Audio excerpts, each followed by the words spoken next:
저는 오늘 미래와 희망을 주시는 하나님, 미래와 희망을 주신 하나님이라는 제목으로 예레미야 29장의 말씀 전하도록 하겠습니다.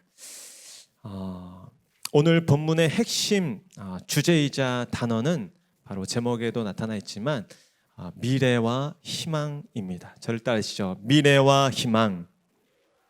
그렇습니다. 그리고 이 말씀의 결론을 미리 말씀드리자면 우리의 미래와 희망은 다른 것에 있는 것이 아니라 오직 여호와 하나님께 있다라는 것이 오늘 이 설교의 주제이자 결론입니다. 저를 따르시죠. 우리의 미래와 희망은 오직 하나님께 있습니다. 이것이 올 한 해 이 2022년을 마무리하는 우리의 고백과 또 내년 한 해를 시작하는 우리의 믿음의 선포가 되기를 축복합니다. 그러나 여러분 생각해 보십시오. 우리에게 정말 필요하면서도 간절한 것이 이 미래이고 희망이지만 또 이 미래와 희망만큼 또 묘연하고 또 손에 잡히지 않는 것이 또 이 미래와 희망인 것입니다. 지금 우리를 둘러싸고 있는 이 시대와 또 이 대한민국 상황을 한번 생각해 보십시오. 이 경제적인 상황과 또 이 정치적인 상황 바라볼 때 과연 이 나라 이 민족 가운데 미래가 있을까? 희망이 있을까? 또 우리 자녀들이 공부하고 배우고 있는 그 모든 교육의 현장, 공교육의 이 현실을 바라볼 때 정말 우리 자녀들의 앞길 가운데 희망이 있을까?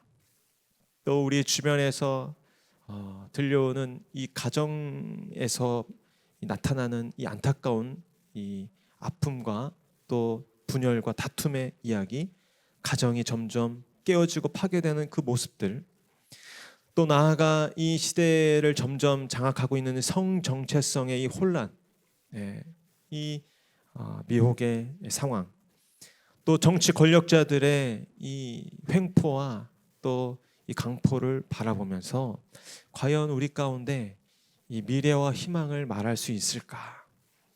교회라고 다르지 않죠? 이 교회가 세상으로부터 얼마나 지탄을 받고 있는지, 얼마나 그 빛을 잃어가고 있는지, 그 모든 상황들을 바라볼 때 우리가 이 미래와 희망에 대해서 이렇게 이야기하는 것이 정말 민망하다라는 생각을 하게 됩니다.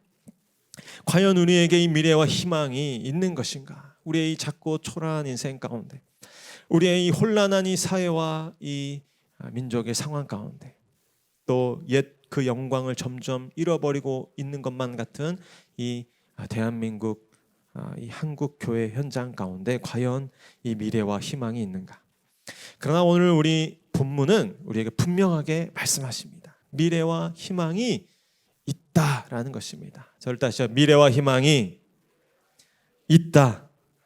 그렇습니다. 그 미래와 희망이 그러나 어디에 있는가가 중요하죠. 다른 것이 아니라 바로 여호와 하나님 그분 안에 우리의 미래와 희망이 있다라는 것이 오늘 본문이 우리에게 하시는 말씀입니다. 이 미래와 희망을 발견하시는 은혜가 있기를 축복합니다. 이 미래와 희망의 원천이신 그 하나님을 만나는 이 밤이 되시기를 축복합니다. 오늘 본문은 바벨론에 먼저 붙잡혀간 그 이스라엘 백성들이 있었어요. 먼저 포로로 붙잡혀간 정말 그 비참한 그 현실에 있는 사람들이 있었어요. 그 포로로 붙잡힌 사람들에게 아직 예루살렘에 남아있던 예레미야가 편지를 써서 보낸 내용입니다. 그 본문 가운데 그 비참한 현실 가운데 절망하고 있었던 그 이스라엘 백성들에게 쓰여진 편지 가운데 바로 오늘 우리가 그토록 찾고 원하는 이 하나님이 주시는 미래와 희망의 메시지가 있었다라는 것입니다. 과연 어떤 자에게 그 하나님의 미래와 희망이 그러면 있는 것인가? 오늘 본문을 살펴보면서 저는 세 가지로 여러분들과 함께 나누길 원합니다. 먼저는 바벨론에서도 하나님의 주권과 섭리를 인정하는 사람, 그 사람들에게 하나님께서 주시는 그 미래와 희망이 있다라는 것입니다. 우리 5절로 7절까지 말씀 이어서 한 번 더 같이 읽겠습니다. 시작. 너희는 집을 짓고 거기에 살며 텃밭을 만들고 그 열매를 먹으라. 아내를 맞이하여 자녀를 낳으며 너희 아들이 아내를 맞이하며 너희 딸이 남편을 맞아 그들로 자녀를 낳게 하여 너희가 거기에서 번성하고 주를 들지 아니하게 하라. 너희는 내가 사로잡혀 가게 한 그 성읍의 평안을 구하고 그를 위하여 여호와께 기도하라. 이는 그 성읍이 평안함으로 너희도 평안할 것임이라. 아멘. 여러분, 사로잡혀간 그 땅, 그 바벨론에서 지금 금방 풀려날 거라고 말씀하시는 것이 아니라 거기서 집을 짓고 거기서 살림을 차리고 거기에 정착하라는 것입니다. 그리고 그 성을 위해서 기도하라는 것입니다. 어느 성읍입니까? 이스라엘 백성들을 붙잡아간 그 원수들, 그 바벨론 성읍을 위해서 기도하라는 것이. 여러분, 그 당시까지만 해도 이스라엘 백성들의 관념 속에는 예배는 오직 예루살렘, 그 성전에서 드리는 것이었어요. 성전이 파괴되고 바벨론의 포로로 잡혀가게 되면 하나님께 이제 완전히 버림받은 것이고 하나님의 은혜는 끝난 것이었어요. 포로로 잡혀간 땅에서는 하나님의 복을 받을 수 없을 것이라고 생각했죠. 이스라엘이 바벨론에 패배하면 여호와가 바벨론이 믿는 그 신보다 열등하다는 증거밖에 되지 않는다고 믿었던 때였어요. 기도 역시 이스라엘 백성들을 위해서 하는 것이지 무슨 저 바벨론을 위해서 기도하라는 것입니까? 그러나 오늘 하나님은 이사야를 통해서 말씀하신 것입니다. 포로로 붙잡혀간 그 바벨론 땅에서도 집을 짓고 정착하라는 것입니다. 포로로 붙잡혀간 그곳에서도 얼마든지 예배해야 한다는 것입니다. 성전이 없이도 하나님을 예배할 수 있다는 것이죠. 잡혀간 그 바벨론 땅에서도 하나님의 복을 받을 수 있다는 것입니다. 이스라엘이 졌다고 해서 하나님이 패배한 것은 결코 아니라는 것입니다. 기도 역시 바벨론을 위해서도 충분히 할 수 있다는 것입니다. 여러분, 하나님은 이스라엘 민족만의 하나님이 아니라 온 세계 열방을 다스리시는 하나님, 만왕의 왕이심을 믿으시길 바랍니다. 하나님은 예배당 안에서만 전능하신 하나님이 아니라 예배당 바깥에서도 얼마든지 전능하신 하나님이라는 사실을 이스라엘 백성들은 알아야 했던 것입니다. 때문에 우리는 기도의 지평을 넓혀야 합니다. 바벨론에 정착하는 것은 믿음의 패배라고 여겼지만 그것이 아니라 오히려 더 깊은 믿음의 차원이라는 것입니다. 더 높은 어떤 믿음의 고수들의 삶이라는 것입니다. 불평하고 원망하고 또 남 탓을 하고 부모 탓을 하고 또 시대 탓을 하고 어떤 사회 탓을 하는 것이 아니라 하루하루를 최선을 다해 그 부르신 자리 그곳에서 충성을 다하고 주어진 사람들에게 성실하게 대하라는 것입니다. 여러분, 어떻게 그것이 가능하겠습니까? 저는 7절에서 그 비결을 생각하게 되었습니다. 7절 앞부분만 한번 같이 읽어보겠습니다. 7절에 이렇게 적혔습니다. 너희는 내가 사로잡혀 가게 한 그 성읍의 평안을 구하고. 여기까지입니다. 여러분, 어떻게 기록되어 있습니까? 내가 사로잡혀 가게 한 그 성읍이라는 것입니다. 여러분, 그 바벨론 땅, 그 바벨론 성읍은 어쩔 수 없이 포로로 끌려간 곳이 아니라는 것입니다. 그것은 하나님이 나로 하여금 사로잡혀 가게 하신 땅이라는 것입니다. 달리 말하면 하나님이 보내신 자리, 하나님이 부르신 자리라는 것입니다. 관점이 달라지는 것입니다. 그 땅, 그 자리에 대한 관점이 달라지고 삶의 태도가 달라지는 것이죠. 여러분, 요셉이 억울한 누명을 받고 미움을 받고 보디발의 집에 팔려갑니다. 먼 애굽 땅으로 감옥에도 가고 형들의 시기와 악행 때문이라고 충분히 말할 수 있는 상황이죠. 그러나 요셉은 그렇게 생각하지 않았어요. 그곳은 끌려가는 것이 아니라 마지막엔 이렇게 고백하잖아요. 이스라엘 민족의 구원과 생명을 위해서 하나님이 나를 형들보다 먼저 이곳에 보내셨다. 그 노예 상인들에 의해서 어쩔 수 없이 끌려간 그 자리가 아니라 그 믿음의 지평 속에서 하나님께서 나를 보내신 자리, 그 자리가 애굽이라고 요셉이 고백하지 않습니까? 여러분, 어떤 상황과 어떤 자리에서도 하나님의 주권과 또 섭리를 인정하실 수 있는 저 여러분 될 수 있기를 축복합니다. 그런 자에게 하나님의 미래와 희망이 열리는 줄 믿습니다. 청지기 임명이 있습니다. 또 내년에 여러분들 각자 또 삶의 자리 가운데 이런저런 일들을 맡게 될 것입니다. 그때 사람들에 의해서, 환경에 의해서 억지로 떠맡게 된 자리, 억지로 우연히 맞이하게 된 사람들이라고 생각하지 마십시오. 하나님이 부르셨고 하나님이 보내신 자리라고 믿으십시오. 하나님께서 시키신 일이라고 고백하십시오. 여러분들의 관점이 달라질 것이고 여러분의 삶의 태도가 바뀔 것입니다. 내년에 우리가 나아가는 그 모든 땅, 우리보다 먼저 앞서 계신 분이 계십니다. 바로 우리 하나님이십니다. 하나님이 그곳에서 우리를 부르시고 초대하시는 것입니다. 하나님께서 나의 삶의 주권과 섭리를 가지고 항상 인도하신다는 그 믿음과 확신이 있는 자에게 하나님께서 열어주시는 미래와 희망이 열리는 것입니다. 여러분의 가정, 일터, 관계, 그리고 사역의 현장 가운데 우연히 그곳에 있는 것이 아닙니다. 하나님의 보내심이 있는 줄로 믿습니다. 하나님의 주권과 섭리가 그 자리 가운데도 있는 줄로 믿습니다. 그것을 발견하실 수 있는 저 여러분 될 수 있기를 축복합니다.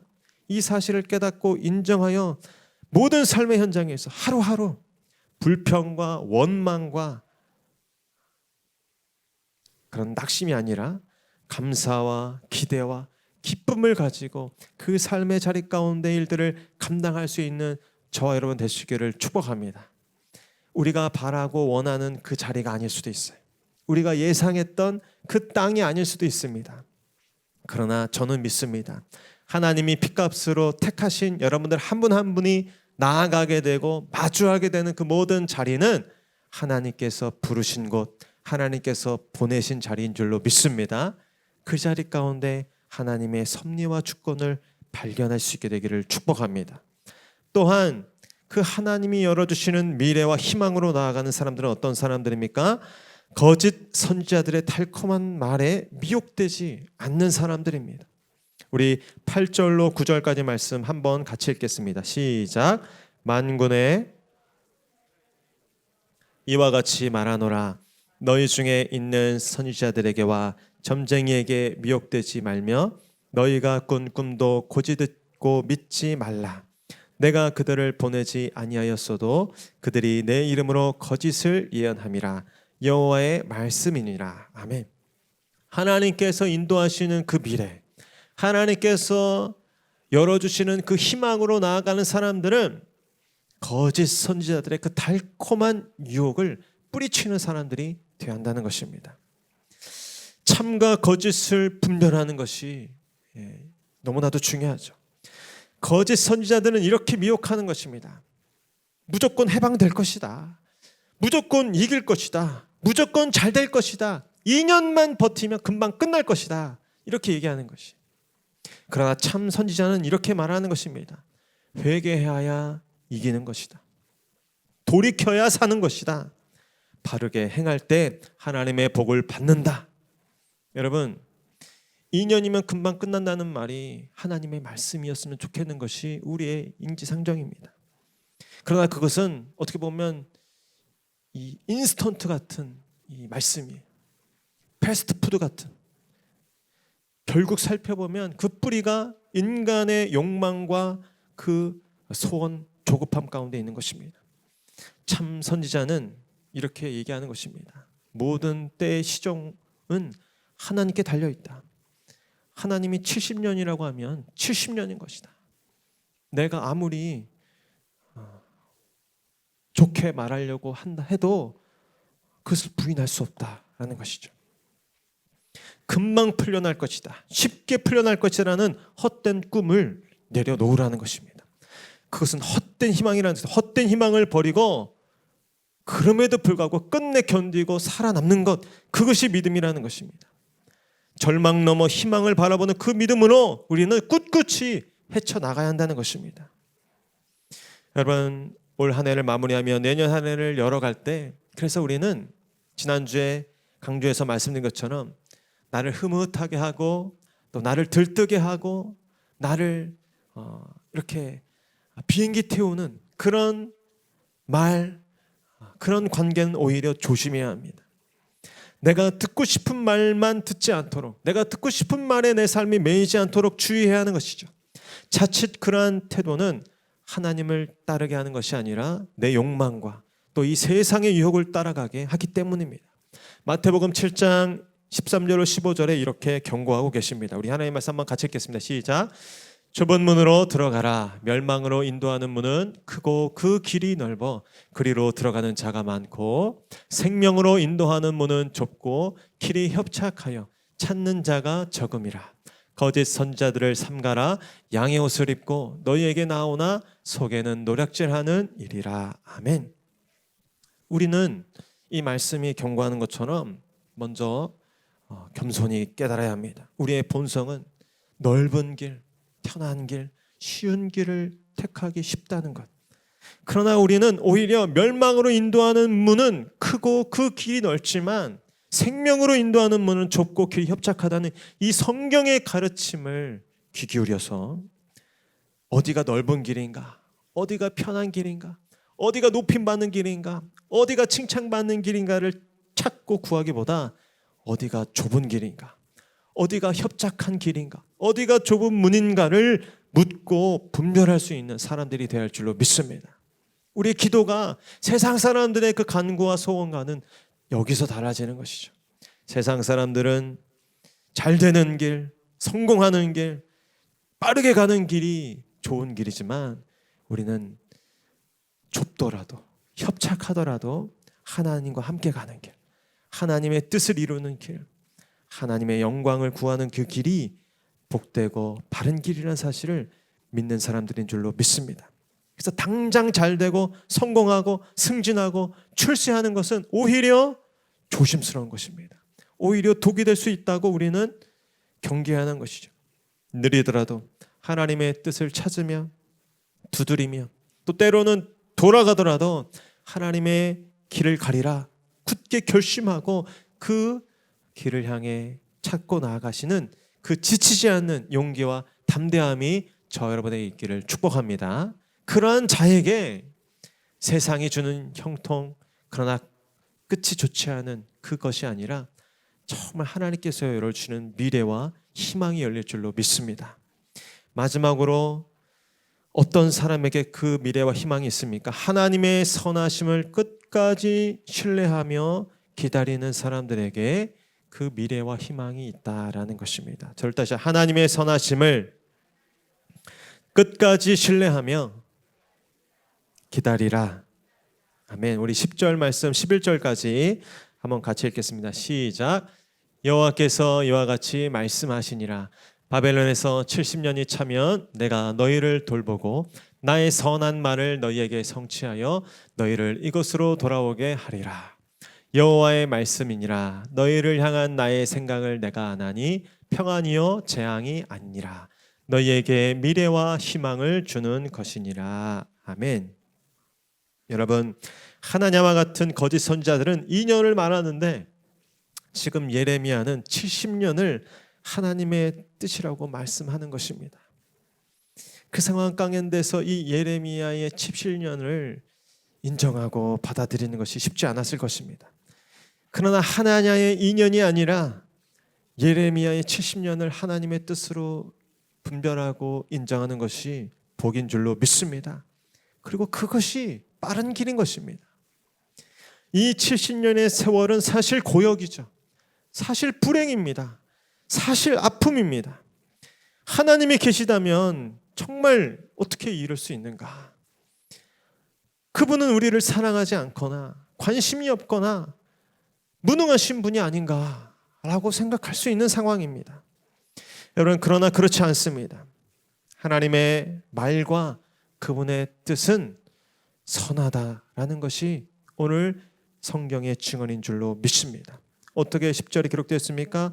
70년이 차면 내가 너희를 돌보고 나의 어떤 말이요? 선한 말이 너희에게 성취될 것이다 여러분, 하나님의 말씀과 하나님의 뜻은 언제나 선하다는 사실을 인정하실 수 있는 저 여러분 될 수 있기를 축복합니다. 오늘 본문에 보니까 11절에 하나님께서 이렇게 말씀하시는 거예요. 너희를 향한 나의 생각은 내가 하나니. 무슨 말씀이십니까? 너희는 내 생각과 내 뜻을 모를 때가 참 많다는 거예요. 너희는 내 뜻과 내 생각을 오해할 때가 참 많다는 것이.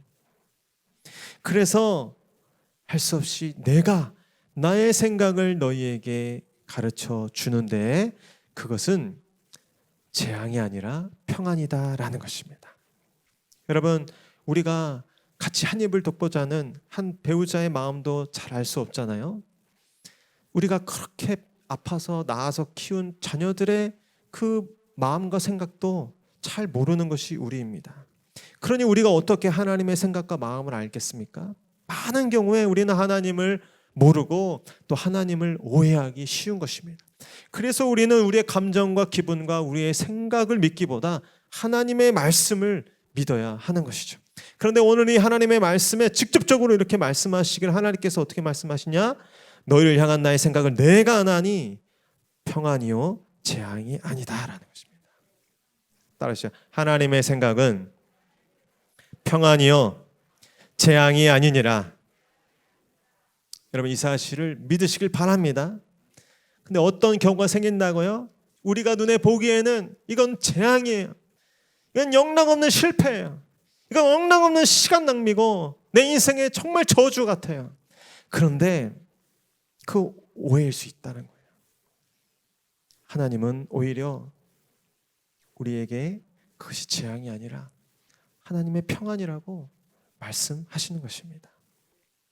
현실만 보면 꼭 재앙 같습니다.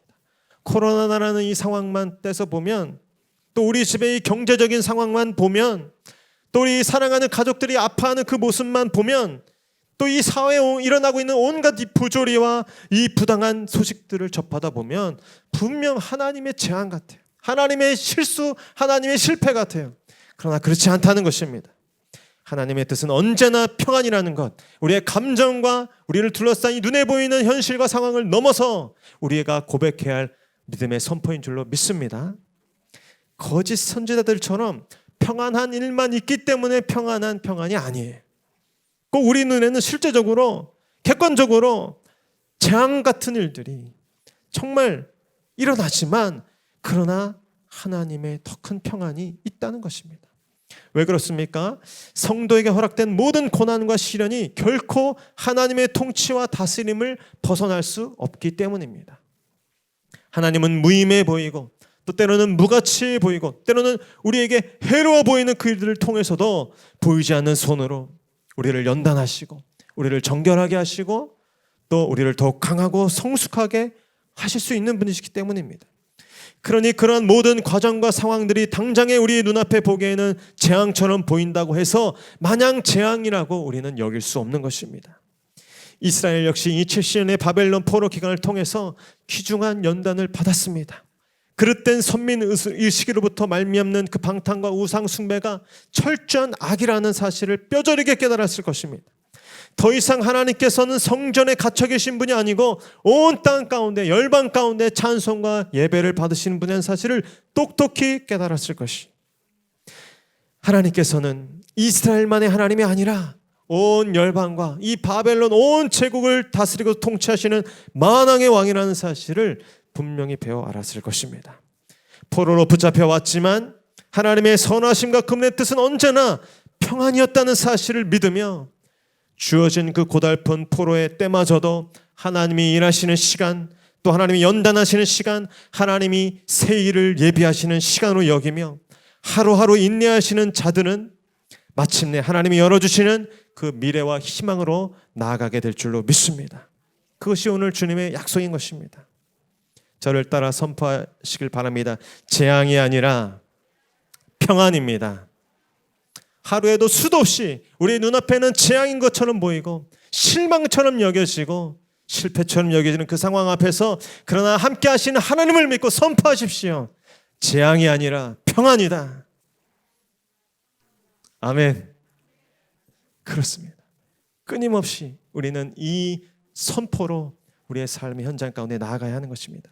한 가지 숙제를 드리겠습니다. 집에 가셔서 가장 여러분들 속썩이는 자식들 혹은 배우자 얼굴 바라보면서 이렇게 얘기하는 거예요. 재앙이 아니라 평안입니다. 네. 선포하시기를 축복합니다. 네. 저도 집에 가서 숙제를 꼭 하겠습니다. 여러분들을 제일 힘들게 하는 직장 누군가 계십니까? 대놓고 하기 힘들면 뒤통수에다 대고 재앙이 아니라 평안입니다. 선포할 수 있기를 축복합니다. 여러분들을 지금 가장 힘들게 하는 그 어떤 삶의 자리, 그 요인이 무엇입니까? 여러분이 그것이 재앙이라고 말하지 않고 하나님이 함께 하시기 때문에 그 일들조차도 하나님의 평안이라고 선포하실 때 하나님께서 여러분들의 믿음 가운데 축복하실 줄로 믿습니다. 닫혔던 문들도 활짝 열어주시고 묶였던 관계도 다 풀어줄 줄로 믿습니다. 그러한 자들에게 하나님의 미래와 희망이 열리는 것입니다. 여러분, 결론입니다. 여러분, 결론은 언제나 기도예요. 우리의 미래와 희망이 오직 하나님께 있다는 것을 믿느냐? 그렇다면 하나님께 부르짖어 기도하라는 것입니다. 우리 12절로 14절까지 말씀 함께 읽겠습니다. 시작. 너희가 내게 부르짖으며 내게 와서 기도하면 내가 너희들의 기도를 들을 것이요 너희가 온 마음으로 나를 구하면 나를 찾을 것이요 나를 만나리라. 이것은 여호와의 말씀이니라. 나는 너희들을 만날 것이며 너희를 포로된 중에서 다시 돌아오게 하되 내가 쫓아 보내었던 나라들과 모든 곳에서 모아 사로잡혀 떠났던 그곳으로 돌아오게 하리라. 이것은 여호와의 말씀이니라. 아멘. 주님이 어떻게 말씀하십니까? 저를 다시요. 기도하면 들으시고 찾고 구하면 만나 주신다. 여러분, 너무 귀한 말씀이시잖아요. 우리 12절 13절 말씀 여러분 암송하십시오. 우리 여러분 기도의 자리 가운데 나아갈 때마다 하나님이 멀리 계신 것 같을 때마다 이 말씀 붙잡고 주님께 강청하십시오. 나를 만나달라고, 나를 가까이 해달라고, 내가 주님 보고 싶다고 고백하십시오. 여러분, 기도는 우리 신자들이 가장 먼저 해야 할 일, 그리고 가장 자주 해야 할 일입니다. 70년의 기다림이 결코 짧지 않은 시간이지만 그럼에도 이들이 견딜 수 있는 것은 이 약속 때문이었죠. 기도하면 들으시고 또 찾고 구하면 만나 주신다는 이 약속 붙잡고 그 70년의 세월 금방 해치워버리면 좋겠지만 그러나 하나님의 지혜와 섭리 가운데 꼭 필요한 그 70년, 그러나 우리의 힘만으로는 감당할 수 없는 그 시간들을 하나님께서는 이 약속의 말씀으로 감당하게 하시는 것입니다. 우리가 하나님께 부르짖어 기도하면 하나님께서 우리의 기도를 들으십니다. 우리가 온 마음으로 하나님을 구하면 하나님을 찾을 것이고 하나님을 만나게 될 것입니다. 그 하나님을 만남으로 우리의 인생에 다시 하나님의 때를 인내할 수 있는 그 힘, 하나님의 선하심을 신뢰할 수 있는 그 믿음, 현실의 모든 재앙 앞에서도 하나님의 평안을 선포하며 담대히 우리의 모든 삶의 현실 가운데 직면할 수 있는 그 참된 용기가 우리 가운데 부어지기를 축복합니다. 우리의 미래와 희망은 오직 하나님께 있습니다. 우리가 지금 미래와 희망에 대해서 두려워하고 또 붙잡지 못하는 것은 돈이 부족해서가 아닙니다. 더 많은 지식이 부족해서가 아닌 것입니다. 내 삶에 하나님께 대한 이 믿음이 흔들리기 때문입니다. 내 삶이 하나님께 온전히 향하고 있지 않기 때문입니다. 하나님께서 이 믿음, 나의 인생과 나의 자녀와 나의 가족과 일터와 교회의 미래와 희망은 오직 하나님께 있습니다 라는 믿음을 다시 회복시켜 주시기를 축복합니다. 그래서 정말 우리의 미래와 희망이 오직 하나님께 있는 것처럼 예배하고, 그렇게 우리의 희망과 미래가 하나님께 있는 것처럼 기도하고, 또 우리 학생들 그렇게 공부하고, 우리 바깥에서 일하시는 분들 그렇게 열심히 일하고, 또 자녀를 가르치고 살림을 하고 사람들을 만나고 대하는 우리 모두가 될 수 있기를 축복합니다. 그럴 때 마침내 하나님께서 우리의 삶에 베푸시는 그 복된 미래와 희망 가운데 우리의 삶이 나아가게 될 줄로 믿습니다. 우리 믿음을 가지고 함께 찬송하길 원합니다.